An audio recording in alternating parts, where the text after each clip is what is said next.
नमस्कार, स्वागत है आपका इस खास कार्यक्रम में। मैं हूं आपके साथ अभिषेक भट्टाचार्य। आज बात छत्तीसगढ़ में हो रहे धुआंधार चुनावी प्रचार की। लोकसभा चुनाव की रणभेरी बज चुकी है और सभी पार्टियों के रणबांकुरे चुनावी मैदान में कमान संभाले हुए हैं और प्रत्याशी जी तोड़ मेहनत कर रहे हैं।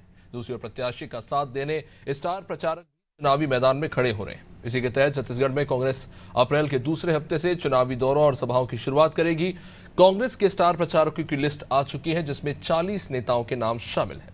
कांग्रेस के राष्ट्रीय अध्यक्ष मल्लिकार्जुन खड़गे, सोनिया गांधी, राहुल गांधी के साथ साथ प्रियंका गांधी से लेकर दीपक बैज, स्थानीय नेताओं में चरणदास महंत, भूपेश बघेल सहित अन्य कई नाम शामिल हैं। जल्द ही नेताओं का शेड्यूल भी जारी होगा और दौरे शुरू हो जाएंगे, जिसकी शुरुआत बस्तर से ही होगी। लेकिन दौरे पर सियासी शोर ना हो, ऐसा तो हो नहीं सकता।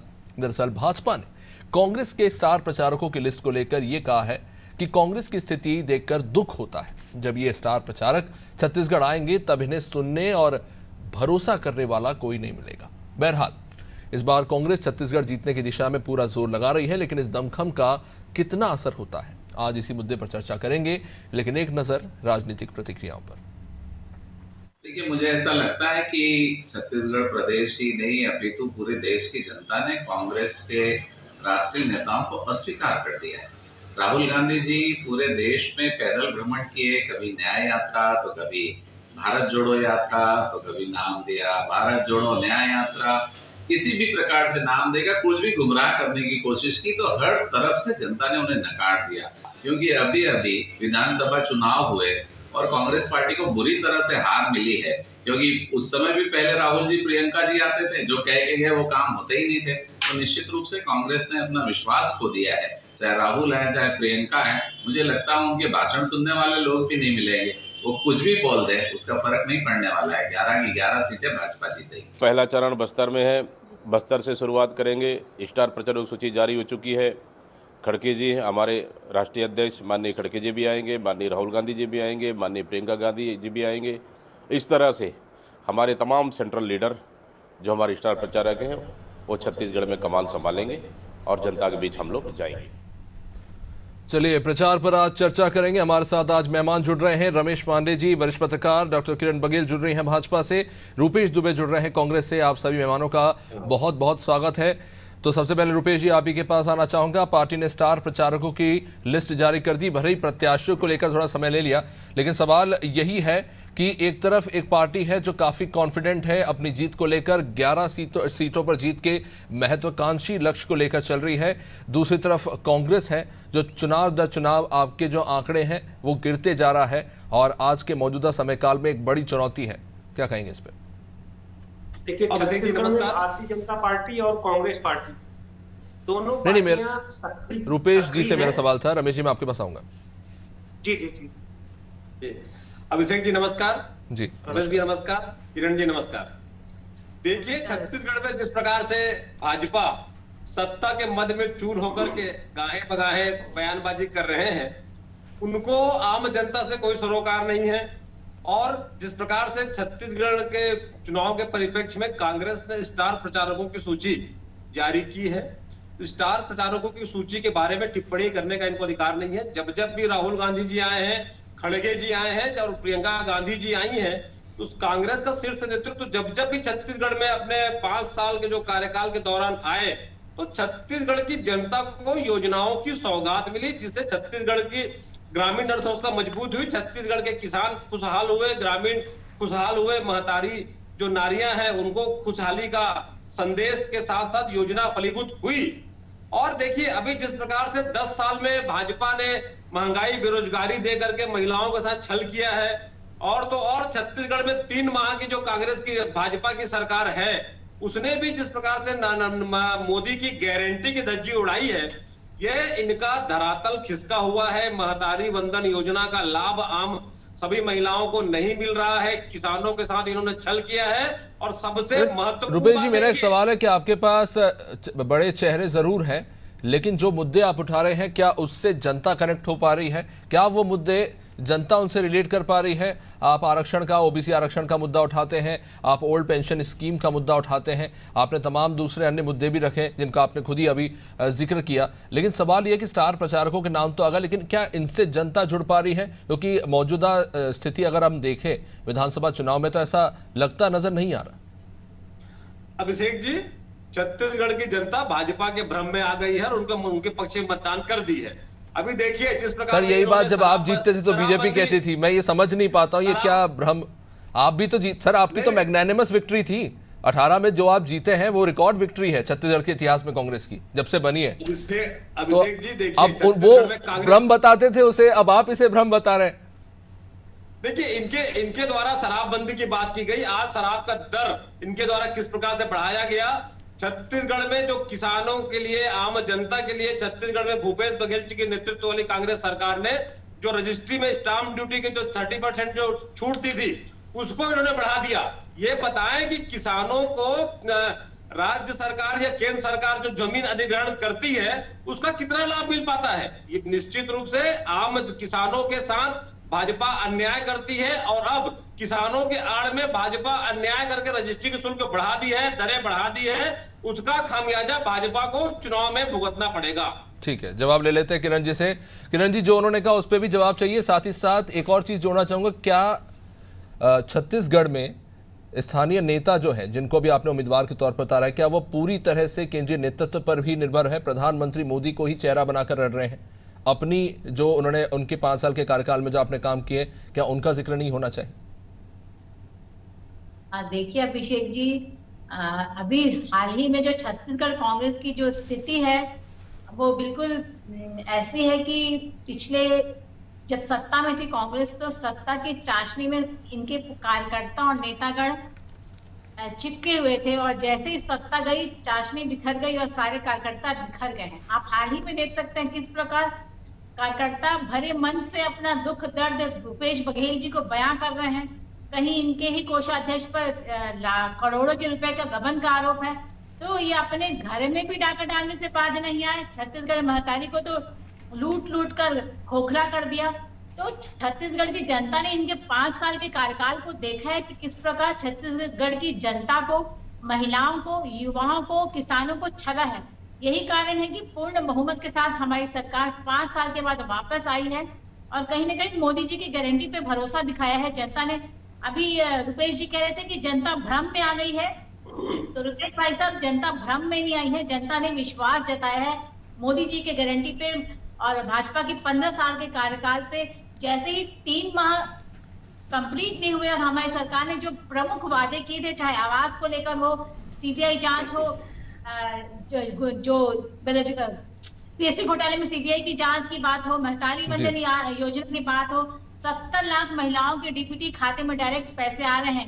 रुपेश जी, ये बहुत ऐतिहासिक और बहुत बड़ा अचीवमेंट है भाजपा के लिए और महिलाओं के लिए। मुझे लगता है जैसे हम लोग पूरे प्रमुख वादे जो पूरे किए हैं, जो कि इनकी पूर्ववर्ती सरकार ने 5 साल तक नहीं कर पाया, तो मुझे लगता है जनता ने जो वादा किया था, हम उनके वादे पे, उनके विश्वास पे खरे उतर रहे हैं। और मोदी जी ने जो 10 साल में जो केंद्र में बड़े निर्णायक फैसले लिए हैं, चाहे वो 370 धारा हटाने की बात हो, रामलला की स्थापना की बात हो, मुस्लिम महिलाओं को ट्रिपल तलाक से मुक्ति की बात हो, तो इतने अन्य बड़े फैसले जो लिए हैं, तो मुझे लगता है भारत की जनता और छत्तीसगढ़ की जनता, क्योंकि ये छोटा मोटा चुनाव, ये रोड सड़क बिजली पानी का चुनाव नहीं है। लेकिन किरण जी, मेरा ये सवाल इसलिए था क्योंकि छत्तीसगढ़ के गठन, राज्य के तौर पर छत्तीसगढ़ के गठन के हिसाब से अगर आज तक हम देखें तो 2004, 2009, 2014 लगातार 11 में से 10 सीटें आपके पास रही। पहली बार 2019 के चुनाव में ऐसा हुआ कि कांग्रेस के आंकड़े बढ़े और 2 सीटें उनके पास है। तो कंसिस्टेंटली अगर हम देखें लोकसभा सीटों में तो कांग्रेस के आंकड़े कुछ खास अच्छे नहीं, आप लगातार बने रहे हैं। और अगर राज्य में भी विधानसभा की बात करें तो 15 सालों तक लगातार आपकी सरकार रही है। ऐसे में कई ऐसे स्थानीय मुद्दे हैं, चाहे वो युवाओं, क्योंकि एक बहुत बड़ी पॉपुलेशन है यंग वोटर्स की, उनसे जुड़े हुए मुद्दे हो या फिर रेलवे से जुड़े हुए मुद्दे हो, और तमाम ऐसे केंद्र से जुड़े हुए मुद्दे हैं जिनको लेकर लगातार सवाल उठते रहे हैं। तो मेरा इसी के लिए सवाल था कि क्या स्थानीय, क्योंकि आपने, अगर मैं देखूं, अगर हिस्ट्री उठा के देखें, विधानसभा चुनाव में भी ये हुआ है कि आपने 47 नए नेता उतार दिए, अब लोकसभा चुनाव में हम देख रहे हैं कि आप ये बदलाव कर रहे हैं, नए नेताओं को जो है उतार रहे हैं। तो सवाल ये है कि वहाँ पर अकाउंटेबिलिटी नहीं बननी चाहिए कि जो छत्तीसगढ़ के जो सांसद है बीजेपी के साल दर साल रहे हैं, उनकी क्या अकाउंटेबिलिटी है, उन्होंने क्या किया? ये सवाल मुझसे है जी? ये सवाल मुझसे है कि जी आप ही से किरण जी? देखिए, आप ही के सांसद जीत रहे हैं। हमारे प्रचारक में, अभिषेक जी, और इनके प्रचारक में बहुत फर्क है। 10 साल के हमारे मोदी जी के कार्यकाल और हमारे 3 माह के छत्तीसगढ़ के कार्यकाल को जनता भली भांति स्वीकार कर चुकी है। और हमारे यहाँ जो नेता आते हैं वो तो योजनाओं को लेकर एक मुझे लगता है कि स्टार प्रचारक है, जो एक एसेसरी है चुनाव के लिए। जबकि इनके यहाँ तो जो स्टार प्रचारक हैं बाराती बन के आ रहे हैं और इनके यहाँ दूल्हे का पता ही नहीं है, ना ही इनके पास नेता है, ना मुद्दा है, नियत है, ना नीति है। तो इनके स्टार प्रचारक भले कितने भी बाराती, कितने भी सज धज के आ जाए, अगर इनके यहाँ दूल्हे का आता पता नहीं तो मुझे लगता है बारात को बेरंग लौटना पड़ता है। यही हाल कांग्रेस का भी होने वाला है। इनके पास नेता भी नहीं है, ना ही प्रधानमंत्री का चेहरा है, ना ही इनके इंडिया गठबंधन का कुछ आता पता है। तो मुझे लगता है ये जो स्टार प्रचारक बन के बाराती आ रहे हैं, मुझे लगता है कि औंधे मुंह गिरेंगे और चेहरा वापस लेके इनको वापस जाना पड़ेगा। ठीक, मैं रमेश जी के पास आना चाहूंगा। रमेश जी, क्योंकि इस चुनाव में हम देख रहे हैं कि एक बड़ी चुनौती कांग्रेस के सामने यह है कि बीजेपी के पास बड़े चेहरे हैं, एक बड़ा मोदी फैक्टर है, दूसरे जिन मुद्दों को कांग्रेस उठा रही है उसी के समानार्थी मुद्दे जो है बीजेपी भी उठा रही है, चाहे वो महिलाओं का मामला हो, चाहे युवाओं का मामला हो। ये तमाम मुद्दे जो है बीजेपी भी उठा रही है, कांग्रेस भी इन्हीं मुद्दों को लेकर आई है। जो महिलाओं को न्याय देने की बात हो रही है, युवाओं को, श्रमिकों को, किसानों को न्याय देने के जो 5 वादे किए गए, क्या कितना इम्पैक्ट नजर आ सकता है आने वाले लोकसभा चुनाव में कांग्रेस के नजरिए से देखें तो? देखिए, लोकसभा चुनाव में केंद्रीय मुद्दे ही ज्यादा प्रभावी रहते हैं, स्थानीय मुद्दों को महत्व कम मिलता है जी। पहले चरण का चुनाव बस्तर में है। बस्तर का जो प्रमुख मुद्दा है वो नक्सलवाद है और दूसरा है स्थानीय रोजगार। भारतीय जनता पार्टी जब विधानसभा का चुनाव लड़ रही थी उस समय कांग्रेस की ओर से नगरनाथ स्टील प्लांट का एक बहुत बड़ा मुद्दा उठाया गया था कि केंद्र सरकार उसको बेचने जा रही है।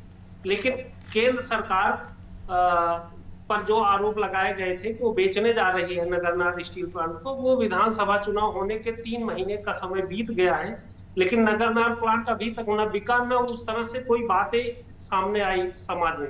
तो एक तरह से अभी फिर लोकसभा के चुनाव में मेरे ख्याल से 8 अप्रैल को प्रधानमंत्री नरेंद्र मोदी जी का बस्तर दौरा होने जा रहा है। उसमें एक बार फिर नगरनाथ स्टील प्लांट का मुद्दा उठेगा, नक्सलवाद के खात्मे का मुद्दा उठेगा। ये पहले चरण के चुनाव का बहुत प्रमुख इशू है।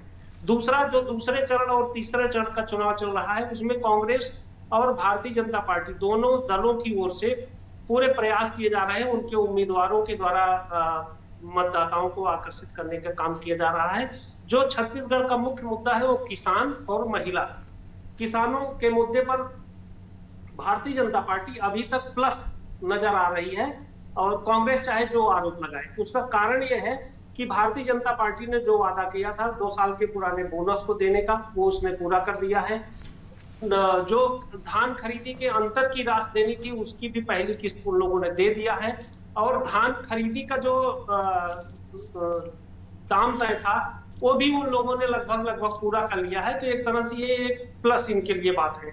दूसरी तरफ आप देखिए तो जो कांग्रेस की ओर से आरोप लगाए जा रहे हैं महतारी बंधन योजना को लेकर के, तो कांग्रेस उसमें इसलिए खरा नहीं उतरेगी कि कांग्रेस ने 500 रुपए देने का वादा भूपेश नहीं, जैसा कि आपने कहा रमेश जी, मैं आप ही की बात को दोहराता हूं, ये जो योजना ये तो अभी लाई गई है और जैसा कि आपने कहा कि लोकसभा चुनाव एक बड़ा कैंपस है, बड़े मुद्दे होते हैं और वो मुद्दे होते हैं जो साल दर साल चले आ रहे हैं। अभी आप ही ने जिनका जिक्र किया, तो मेरा वही कहना कि जो बड़े मुद्दे हैं जो समस्याएं लगातार बनी रही हैं, हर लोकसभा चुनाव में इनका जिक्र होता है, इनके नाम पर वोट लिया जाता है और फिर ये मुद्दे समस्या बने रहते हैं, इनका निदान निकलकर सामने नहीं आता। तो that is my very question कि कांग्रेस अगर कह रही है युवाओं का मुद्दा उठा रही है, किसानों का मुद्दा उठा रही है, तो ये मुद्दे साल दर साल बीजेपी उठाती रही है और उनको समर्थन मिलता रहा है। क्या जनता इस बार फिर से भरोसा जताएगी? देखिए, कांग्रेस अभी जो छत्तीसगढ़ में कैंडिडेट है वो लोग कोई बड़े मुद्दे नहीं उठा रहे हैं। वो ईवीएम का मुद्दा उठा रहे हैं, लोकतंत्र के चीरहरण का मुद्दा उठा रहे हैं, तानाशाही का मुद्दा उठा रहे हैं, ये सारी बातें कही जा रही हैं। अगर दूसरे तरफ आप भारतीय जनता पार्टी को देखिए तो रेल के दोहरीकरण का मुद्दा, स्टेशनों के सौंदर्यीकरण का मुद्दा, बिलासपुर रेलवे स्टेशन को नेशनल लेवल पे विकसित करने का मुद्दा, और जो कुछ यहाँ धार्मिक स्थल हैं उनके सौंदर्यीकरण का मुद्दा, ये सारे भारतीय जनता पार्टी के पक्ष में दिख रहे हैं और भारतीय जनता पार्टी उस पर लगातार काम भी कर रही है। तो भारतीय जनता पार्टी को मेरे ख्याल से पब्लिक का भरोसा जीतने में ज्यादा संभावना नजर आ रही है। चलिए ठीक है, इस पे एक कदम और आगे चलते हैं। रुपेश जी, मैं आपसे जानना चाहूंगा कि बीजेपी की सबसे बड़ी यूएसपी ये कहा जाती है कि संगठन स्तर पर बीजेपी काफ़ी ज़्यादा मजबूत नज़र आती है आज हिंदुस्तान में। और जब हम बात कर रहे हैं छत्तीसगढ़ की, तो सबसे ज़्यादा आदिवासी वोटर्स हैं। जो आप अपनी बात कह रहे हैं उन तक पहुंचाने के लिए संगठन की ताकत सबसे ज़्यादा ज़रूरी है। तो क्या कांग्रेस इसे एक चुनौती मानती है कि इस मामले में बीजेपी कांग्रेस से आगे है?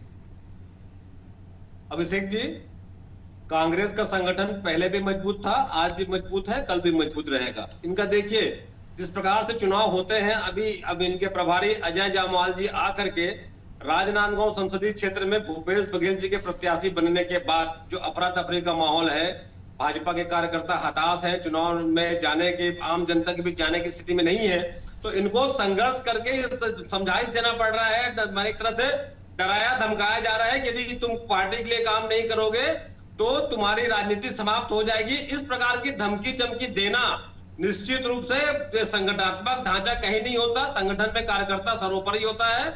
और कांग्रेस का प्रत्येक कार्यकर्ता ईमानदारी से, मजबूती से चुनावी समर में उतरेगा। जिस प्रकार से किरण जी बोल रही थी ना, 18 लाख जिस तरह के बयान भूपेश बघेल जी पर आरोप उन पर लगाए जा रहे हैं, उसको लेकर आप क्या कहेंगे? मनमुटाव की स्थिति तो आपकी पार्टी में भी है। देखिए, भूपेश बघेल जी सर्वमान्य नेता हैं और उसके बाद तो कहीं भी जिस प्रकार से राजनांदगांव संसदीय क्षेत्र में भूपेश बघेल जी को प्रत्याशी बनाया, राजनांदगांव संसदीय क्षेत्र में जितने हमारे कांग्रेस के दिग्गज नेता थे जो चुनाव लड़ने को इच्छुक थे, जिला संगठन ने भी भूपेश बघेल जी के नाम का प्रस्ताव पार्टी हाईकमान के समक्ष में रखा। उसके पीछे कारण क्या है सर, आप वो भी बताइए। 1989 से आज तक कांग्रेस वहां जीती नहीं है। देखिए, राजनांदगांव संसदीय क्षेत्र में भाजपा के जो 3 सांसद रहे उनकी निष्क्रियता का दंश झेल रही है। भूपेश बघेल जी ने 5 साल छत्तीसगढ़ में काम किया और भूपेश बघेल जी के नेतृत्व में जिस प्रकार से आपका राजनांदगांव संसदीय क्षेत्र की विकास की गाथा चुनाव जीतने के बाद रखी जाएगी। एक भी मधुसूदन यादव हो, अभिषेक सिंह हो, संतोष पांडे हो, एक भी केंद्रीय योजना बता दे कि उनके कार्यकाल में एक भी केंद्रीय योजना की सौगात राजनांदगांव की जनता को मिली हो। सामान्यतः जो योजनाएं फलीभूत होती हैं, और तो और राजनांदगांव संसदीय क्षेत्र के किसानों को मुआवजा भी नहीं मिला है। केंद्रीय योजनाएं राजनांदगांव किसानों के लिए दंश बन गया है, कलंक बन गया है। बस्तर के लिए क्या कहेंगे आप? बस्तर की 8 विधानसभा सीटों में से 6 बीजेपी ने जीती। आपके पास कोंटा और मैं एक नाम भूल रहा हूँ, दूसरी सीट जो आपने जीती है, 2 ही सीटों पर कांग्रेस को जीत मिली। कोंटा में भी जहां से लगातार जीतते हैं कवासी लखमा जो वहां के प्रत्याशी है, सिर्फ 2% का मार्जिन है। अभिषेक जी, स्थानीय परिस्थितियों में चुनाव होते हैं, बीजापुर निश्चित रूप से कहीं ना कहीं प्रत्याशियों की कोई चूक होगी या कहीं पार्टी रणनीति में कहीं चूक हुई होगी। और छत्तीसगढ़ में बस्तर क्षेत्र की जनता ने भाजपा को जनादेश दिया है, लेकिन उसके बाद देखिए कांग्रेस का पिछले 5 साल का कार्यकाल और भाजपा का पिछले 15 वर्ष का कार्यकाल और अभी 3 महीने का कार्यकाल, जिस प्रकार से नक्सली गतिविधियां अपना सुरसा मुंह फैला करके आम जनता को दहशत के माहौल में जीने को विवश कर दिया है, उससे भाजपा को सरकार आने के बाद और भाजपा के विधायक जीतने के बाद बस्तर की जनता अपने आप को ठगा सा महसूस कर रही है। दिन हो रात हो या भाजपा के नेता भी सुरक्षित नहीं है, ये भाजपा के 3 महीने के कार्यकाल में।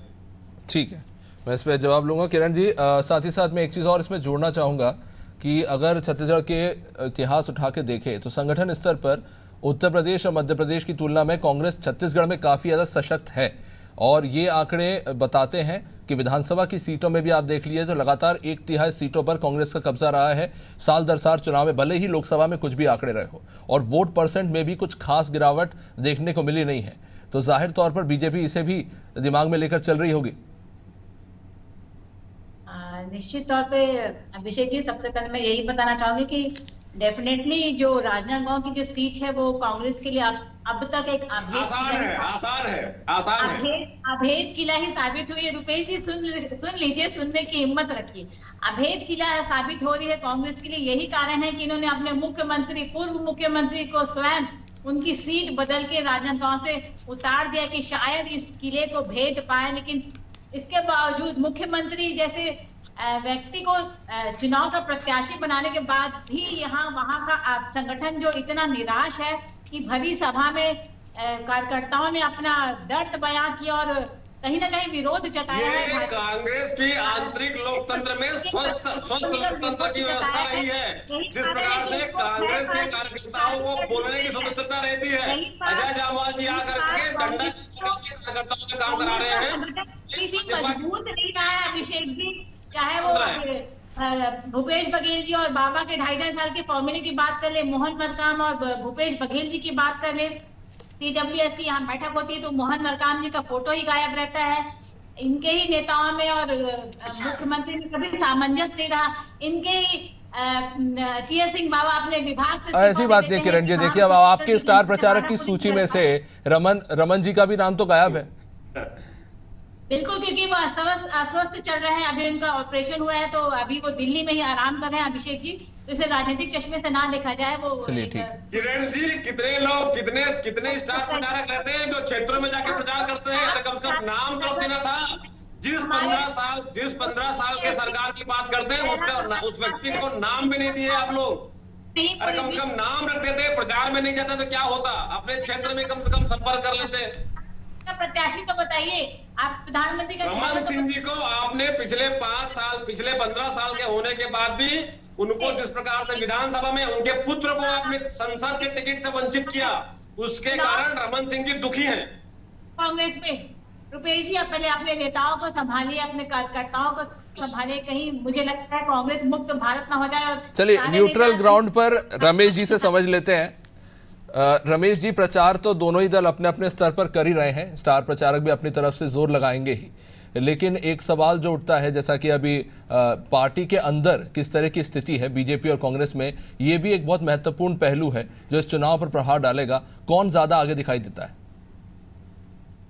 देखिए, पार्टी के अंदर जो भीतरघात होती है उसका असर तो निश्चित रूप से चुनाव पर पड़ता है। हालांकि मैं ये नहीं कहूंगा कि कांग्रेस में क्या हो रहा है, भारतीय जनता पार्टी में क्या हो रहा है, लेकिन दोनों दलों में जो कुछ भी हो रहा है वो बिल्कुल सार्वजनिक है और पब्लिक पूरी तरह से जान रही कि कांग्रेस में नेता और उनके कार्यकर्ता कहां विरोधाभास से जूझ रहे हैं। भारतीय जनता पार्टी में भी ये सार्वजनिक है कि कहां पर गुटबाजी चल रही है, कहां कौन किसकी टांग खींच रहा है, कहां कैसा माहौल चल रहा है। ये तो चुनाव अब बिल्कुल सक्रिय भूमिका में है और चुनाव की प्रक्रिया शुरू हो गई है। क्या तो जनता ये जो डबल इंजन का बार बार नारा दिया जाता है, इससे अपने आप को रिलेट करती है, इससे कंफर्टेबल है? जी, क्या चीज? जी, जो डबल इंजन का नारा बीजेपी देती है, क्या जनता इससे अपने आप को कंफर्टेबल महसूस करती है? उन्हें लगता है कि एक बेहतर समाधान हो सकता है? डबल इंजन का जो नारा बीजेपी की तरफ से दिया जाता है, क्या इसका इम्पैक्ट है? भारतीय जनता पार्टी का जो नारा दिया जा रहा है उसे तो लगभग अभी ये देखने को मिल रहा है कि पब्लिक कहीं न कहीं उसे स्वीकार करती नजर आ रही। जी चलिए, समय अब इजाजत दीजिए इस चर्चा को आगे बढ़ाने का। बहुत बहुत शुक्रिया आप सभी मेहमानों का इस चर्चा में जुड़ने के लिए। तो जाहिर तौर पर संगठन स्तर पर प्रचार तो चल ही रहा है, अब स्टार प्रचारक जोर लगाएंगे अपने अपने प्रत्याशियों के लिए। बस्तर में 19 अप्रैल से प्रथम चरण का मतदान है और यह महत्वाकांक्षी सीटों में से है। इसे लगातार बीजेपी जीतती रही और पहली बार 2019 के लोकसभा चुनाव में कांग्रेस ने इस सीट पर जीत दर्ज की। अब चुनौती है कांग्रेस के सामने कि इस सीट को कैसे बचाए रखें। वही बीजेपी एक बार फिर से अपने पुराने रिकॉर्ड को और बेहतर करने की कोशिश कर रही है और इस बार 11 सीटों पर जीत के लक्ष्य को लेकर आगे बढ़ रही है। वही कांग्रेस अपनी सीट जो 2 सीटों पर जीत दर्ज की है उनको बरकरार रखने की निश्चित रूप से कोशिश करेगी। फिलहाल इस कार्यक्रम में इतना ही। देखते रहिए अनादि टीवी। नमस्कार।